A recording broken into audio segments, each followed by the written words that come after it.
Isaías capítulo 40, versículo 31. Diz assim: mas os que esperam no Senhor renovam as suas forças, sobem com asas como águias, correm e não se cansam, caminham e não fadigam. O capítulo 40, ele começa a falar sobre o cativeiro babilônico. Isaías, na verdade, ele viveu 700 anos antes de Cristo. Na época em que o rei era o rei Ezequias. E a Bíblia está dizendo que Ezequias, em um certo momento do seu reinado, ele recebeu alguns visitantes em Jerusalém, os caldeus babilônicos. E a Bíblia diz que Ezequias, talvez no momento de descuido, talvez no momento em que ele não estivesse atento, e por isso precisamos estar ligados o tempo inteiro. A Bíblia diz que ele começou a mostrar para os caldeus babilônicos os tesouros do seu palácio, os tesouros de Jerusalém. E ele começou a mostrar para eles aquilo que de mais precioso eles tinham naquele momento, uma vez que naquela época os caldeus não ofereciam perigo nenhum para Israel. E ele começou a mostrar.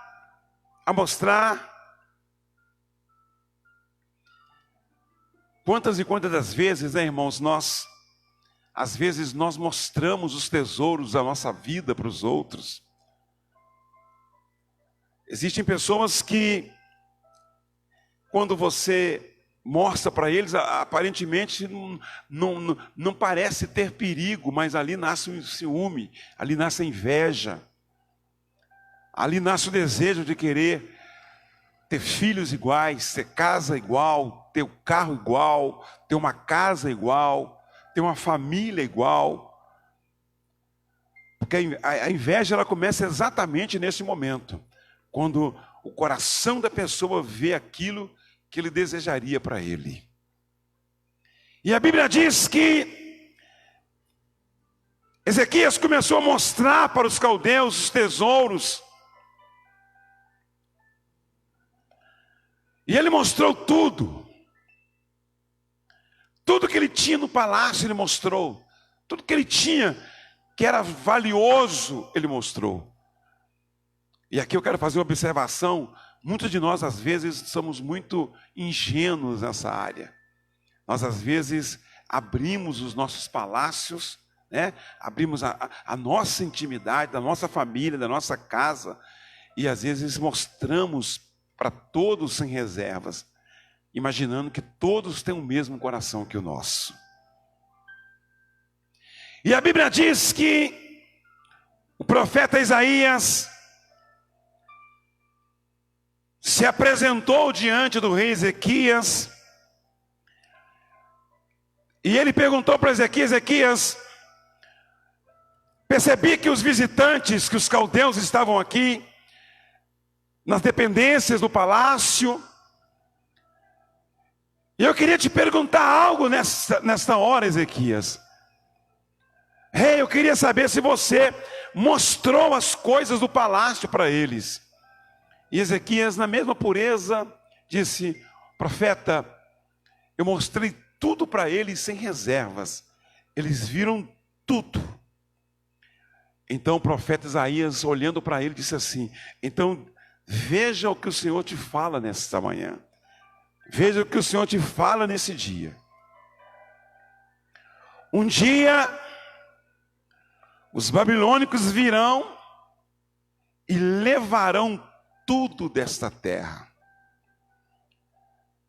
Um dia eles virão e tudo aquilo que você mostrou para eles, tudo aquilo que os seus pais guardaram, tudo aquilo que os seus pais trabalharam para obter pelas gerações e pelos tempos, eles virão e vão levar para a terra deles. A partir do capítulo 40, a Bíblia diz que Isaías começa a mostrar uma nova sessão de encorajamento, de fortalecimento ao povo de Judá, ao povo de Israel.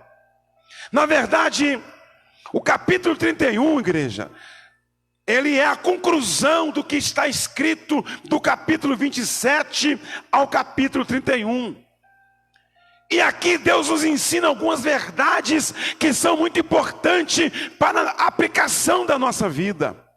Se você começar a ler no versículo 27 do capítulo 40, você começa a perceber, porque pois dizes, ó Jacó, e falas, ó Israel, o meu caminho está coberto ou encoberto ao Senhor, e o meu direito passa despercebido a Deus.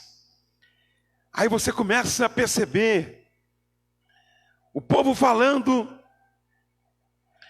de situações, circunstâncias que estavam vivendo. E eu começo a minha mensagem nessa manhã falando, igreja, não importa o que você esteja passando, Deus conhece os detalhes da minha vida e da sua vida. Antes deles passarem pelas provas, a Bíblia diz que Deus já estava consolando. Veja bem, o versículo 27 já fala antes de passar pelas provas. Antes deles passarem por aqueles momentos, serem levados para a Babilônia, o Senhor Deus já falava de consolo, já falava de fortalecê-los. Não será esse o nosso retrato hoje, igreja? Quantas e quantas vezes você na igreja, aí na sua igreja, ouvindo o seu pastor, quantas e quantas vezes Deus usando tremendamente o seu pastor, entregando palavra de fortalecimento, palavra de consolo, e você nunca imaginou que nós passaríamos pelo momento que estamos passando. Irmãos, a grande verdade que nesse momento agora tem muita gente passando dificuldade, inclusive falta das coisas. Tem muitas famílias que estão passando assim, que estão praticamente comendo angu puro. E é duro eu falar isso aqui neste momento. Mas será que nós não sabíamos disso? Será que nós não imaginávamos isso? A Bíblia diz que antes que viessem as provas, Deus já estava consolando o povo. Que antes que viessem as lutas, antes que eles fossem levados, olha o versículo 27, porque, pois dizes, ó Jacó, e falas, ó Israel, meu caminho está encoberto. Ele já falava dos momentos de luta. Não sabes, não ouvistes o que o eterno Deus, o Senhor, o Criador dos fins da terra, que nem se cansa, que nem se fadiga, não se pode esquadrinhar o seu entendimento. Ele já falava de consolação, de consolo, em trazer consolo para o povo. É exatamente o nosso retrato hoje, irmãos. Estamos dentro de casa, sem entender nada. Já se falam, irmãos, só nesse período de 30 e poucos dias, 40 dias de pandemias, de 9 milhões de pessoas que se desempregaram só nesse período. Só nesse período. Não estou falando do que veio antes. E Deus já nos falando de consolo, já nos falando de conforto. Diga a eles que eu vim para consolar. Diga a eles que eu sou Deus que vai intervir no meio dessa situação. Diga a eles que eu sou Deus que vou preparar o caminho do Senhor. Isso Isaías falava antes, igreja. E ele diz mais: prepara a voz que clama no deserto. Você que já ouviu esse texto por várias vezes, mas talvez hoje você entenda perfeitamente quando o texto diz: prepara a voz que clama no deserto. E a Bíblia diz mais: o Senhor não deixará Israel morrer. Deus está vendo, e veja bem, ninguém consegue esquadrinhar, ou seja, imaginar o pensamento de Deus. Quantas e quantas vezes, e nós temos ouvido muito isso aí, as pessoas falam: isso não é agora, isso não vai acontecer, isso é coisa assim. Parece que Deus não está vendo nossos caminhos. E Deus está dizendo nessa manhã: antes que isso aconteça, eu já estou vendo. Antes que tudo isso se passe, eu já estou vendo. Querido, eu quero dizer para vocês uma coisa: Deus pode.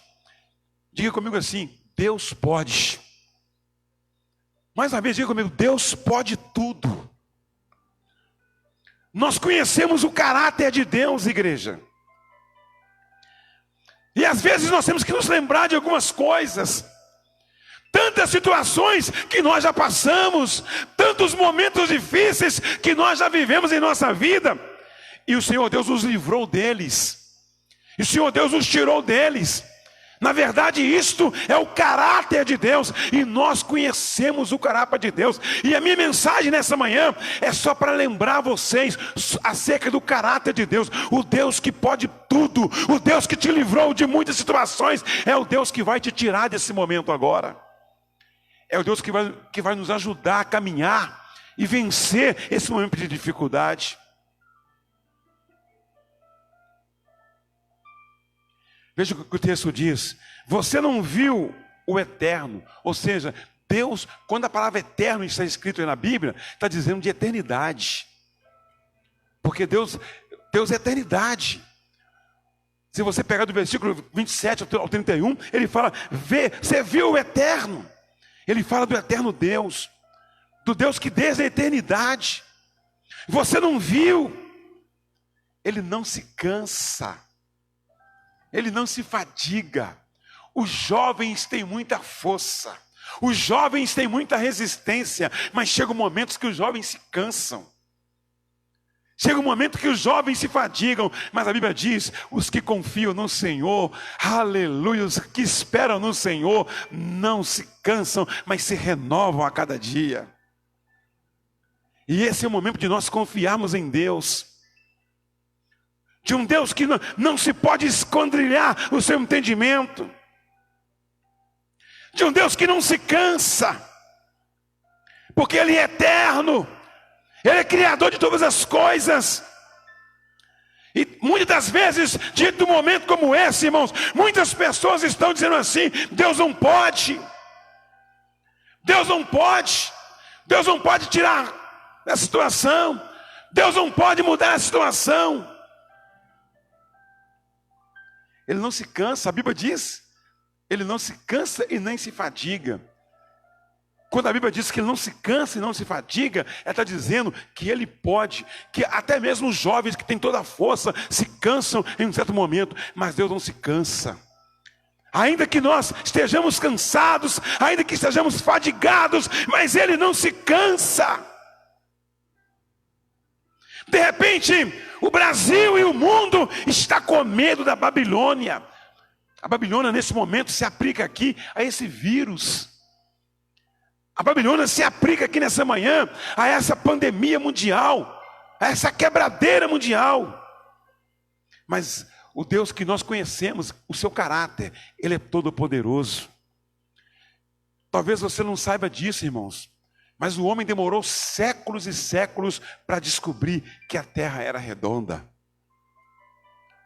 Só que a Bíblia diz que antes o Senhor Deus estava sentado sobre a redondeza da terra. O que o homem descobriu séculos e séculos e séculos depois, a Bíblia diz que antes das coisas, Deus já estava se assentado na redondeza da terra. É esse Deus que eu estou pregando nesta manhã.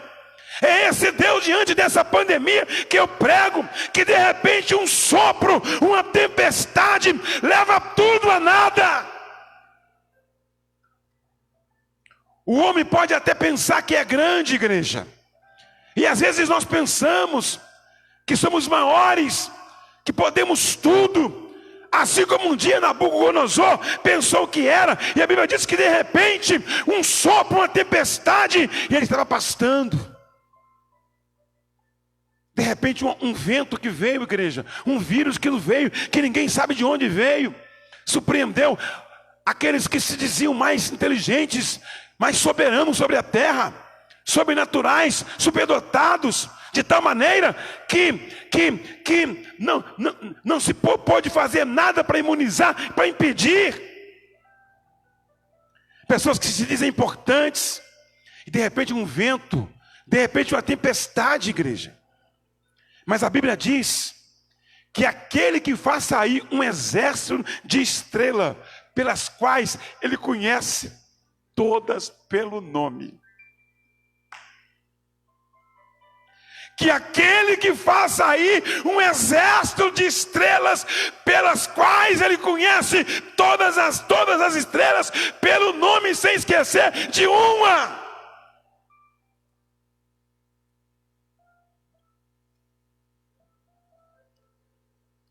É esse o Deus que eu estou falando nessa manhã. Mas os que confiam no Senhor, porque você tem medo? Você tem medo de ser acometido? Você tem medo de ser subtragado por esse momento? Você tem medo? Porque você acha que a palavra de um homem, de um ministro, de um presidente, que a palavra de um médico é maior que Deus? Aí você vira as costas e esquece tudo aquilo que Deus é. Ninguém é maior que Deus, igreja. Espera no Senhor. Esperar no Senhor não é cruzar os braços. Esperar no Senhor não é ficar deitado. Esperar no Senhor é dependência sincera e verdadeira. É confiar de que Ele não vai falhar com você. É confiar, igreja, que 1000 cairão à tua direita, outros 1000 à tua esquerda, mas tu não será atingido. É confiar que Ele não vai nos abandonar. Meu amado e minha amada, Ele não vai nos abandonar.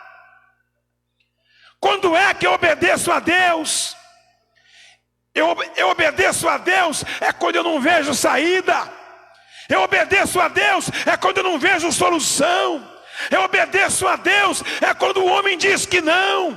Eu obedeço a Deus é quando todos entram em desespero. Mas aqueles que esperam no Senhor renovarão as suas forças. Eu obedeço a Deus, igreja, é quando o opressor vem e prende todo mundo dentro de casa. Eu obedeço a Deus é quando o opressor vem e põe todo mundo 40 dias dentro de casa, sem sair de casa. Isso é opressor. Eu obedeço a Deus é quando todo mundo diz que a mortandade está parando sobre a terra. Quem controla o coração do rei é Deus. Quem controla o coração dos governadores é Deus. Quem controla o coração do presidente é Deus. Porque aquele que obedece, igreja, mesmo que esteja em cativeiro, ele sabe que os que confiam no Senhor renovarão as suas forças. Subirão com asas como águia, correrão e não se cansarão, caminharão e não se fatigarão. Não deixe de crer, meu amado. Quero encerrar minha mensagem. Não deixe de crer.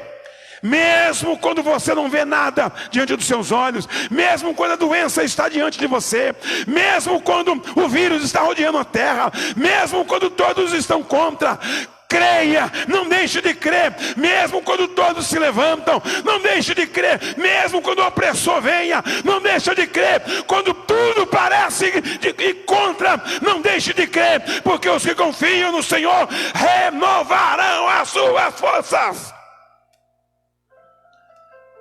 Que Deus te abençoe nessa manhã, meu amado. Pode ter certeza que o grande exército de estrelas que Deus sabe o nome de um por um, já recebeu ordem a seu favor, ao meu favor e ao nosso favor nesse dia. Que o Santo Deus de Israel, que o Deus que o homem demorou séculos para descobrir que a terra era redonda, e antes que ela fosse feita, ele se assentava em volta dela, que ele entre na sua casa nessa manhã. Fica de pé no seu lugar em nome de Jesus. Oh meu Deus, querido, creia, isso tudo vai passar. Agora, como é que você vai estar depois que isso tudo passar? Como é que você vai estar? Como é que vai ficar essa Bíblia que você carregava para cima e para baixo e dizia que acreditava no Deus dela? Como é que vai ficar a sua fé? Porque isso vai passar, aliás, já está passando. E Deus vai continuar sendo Deus. Deus vai continuar sendo o Senhor, comandando. É só um vento, irmão. Isso é só um vento. Isso é só uma tempestade. Meu Deus, meu Deus. Isso é só um vento. Isso é só um sopro de Deus. Mas Ele está acima desse vento. Ele está acima dessa tempestade. Agora eu te pergunto, você precisa continuar crendo. Ainda que não tenha saída, ainda que não apareça solução, mas antes que isso tudo acontecesse, Ele já tinha nos advertido que isso ia acontecer. Que você possa voltar a recuar nessa manhã, aí na sua casa, no seu quarto, dobrar os seus joelhos, no seu consultório, na sua clínica, na sua empresa. E se você em algum momento desconfiou desse Deus, se em algum momento você diz que esse Deus não tem poder, que você fala: Deus, me perdoa nessa manhã, porque o Senhor é o Deus que manda no coração dos ministros, do presidente. Irmãos, Ele já mudou o coração de um rei para liberar o povo, para o povo ir embora. O povo preso, Ele entrou no coração do rei, e o rei liberou o povo para que eles fossem embora. Deus, Ele manda no coração de ministros, de presidentes, de prefeitos. Ele manda no coração do homem. Ele é Deus. Pastor Ronaldo, que mensagem é essa? É mensagem para você começar a pisar na terra da vitória. É mensagem para você começar a acreditar, irmãos. Não vacila não, varão. Levanta hoje, se coloque de pé. Confie em Deus, varão. O Deus que deu a sabedoria aos homens, o Deus que deu a excelência do entendimento aos homens, é o Deus que é o Deus da nossa vida. Os que confiam no Senhor, os que esperam no Senhor, renovam as suas forças, sobem com asas como águia, correm e não se cansam, caminham e não se fadigam. Nós sairemos mais forte desta. Nós sairemos mais renovados dessa. Nós sairemos mais vitoriosos. Irmãos, que não seja sair de casa com a máscara, que não seja sair de casa com um vidrinho de álcool em gel no bolso, mas que você possa sair dessa quarentena dizendo: o meu Deus esquadrinha a terra. Feche os seus olhos no seu lugar. Vou pedir, pastor.